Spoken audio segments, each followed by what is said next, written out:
Wala yun, John, no? I like you, I like you, I like you. Claire, Mary, and Kim are doing their usual routine of retouching at the end of the last period.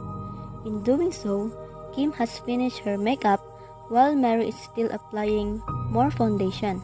As for Claire, she is frozen in her armchair and eyes steady. Hey, is too much foundation or more for coverage? Huh? Actually, I got so much of both, to be honest. Excuse you, your brows are thick. Keep it up. Never mind. Claire has better answer than you. Claire, hey, hello. Claire. I'm sorry, I think I snooze off. Are you okay? If I didn't know any better, I would think someone just died because of how pale you are. I feel like someone's been watching me. I don't know how, but every time I'm alone by myself, there's footsteps behind me and their gaze are always on me. The worst part, I wouldn't even see their face, just like shadows you. And I think it's a man. Well, do you have any idea who could be following you? Though nothing had ever happened before. And you know, girls, it's probably just my imagination. There's no one with a life, and who's going to this school would have any downtime to be watching me when I'm alone? And I will not be convinced until I see him face to face with me. Then he is real. The three boys in the same class came in to hang out. They would always plan their next move and what to do on weekend, and it's Friday, so they're talking about plans for tomorrow. I hate weekdays. I love Saturdays though. Me too, bro. So what's this weekend gonna be, huh? I don't know, Vince. Actually, I was planning to meet with Dara this Saturday. Dave, you're too easy, bro. You gotta make him chase. Really, bro? Do you think so? Man, she's already acting like a puppy. There, isn't it? Are you a watch? Because I can stop looking at you. Damn, that was smooth.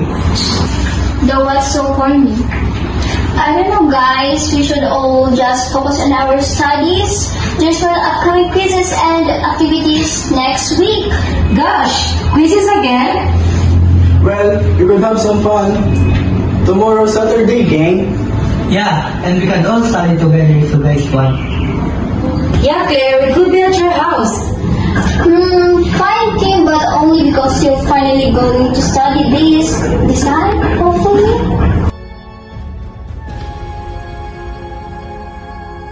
The next day, it's finally Saturday, the morning they all waiting for. They planned to just all meet up at Claire's house. Claire and Mary were seen first at her living home, chatting because Mary has a bad feeling and wants to always be there for Claire to protect her at all costs. Mary, where's Kim? I thought you two will go here together. You've got a bad feeling. She's somewhere dangerous.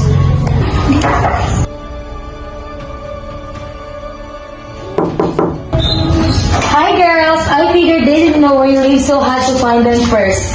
Really, Kim? You said you are in Claire's house. Yeah, I'm sorry. At least we're all present here right now, right?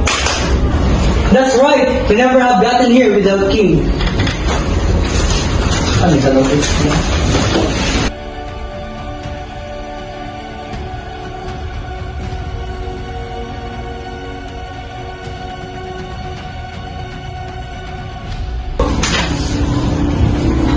Oh wow, you have many friends over Claire. Good to see them behind you. How about you come in the kitchen and eat some of my pancakes? Did someone say pancakes? Damn, they're my favorites.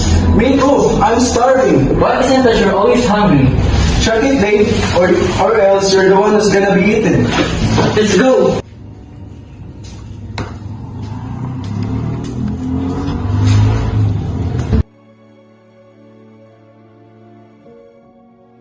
OMG, did you see John? Isn't he super hot? By the way, he's my new crush. John? He's alright. Unlike the two who act weird.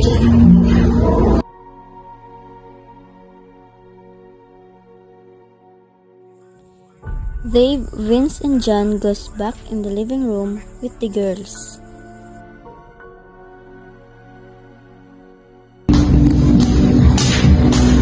Oh man, that was good. Great pancake. I wish I could taste it every day here. I mean the pancake. Well, it's all done. And I think we should already get home. These guys got so many things to do. Goodbye, Claire.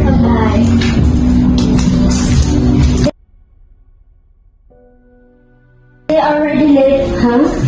Yeah, Lola, but don't you already like your pancakes?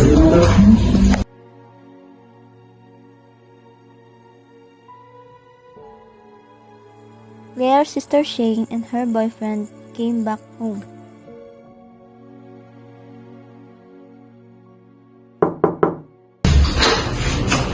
Hi guys, I'm back. Me and Jake are going to have a brunch here. We both just got promoted to a higher job. Yeah, right.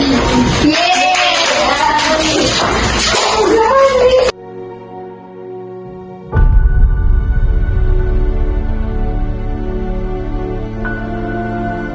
But then suddenly, John came back to Claire's house with a gun, ready to point at anyone. Thinking she's already alone at home, but see all of them happy and started shooting at them one by one, killing everyone except for the one he watched and obsessed over the most. No one will go outside the house!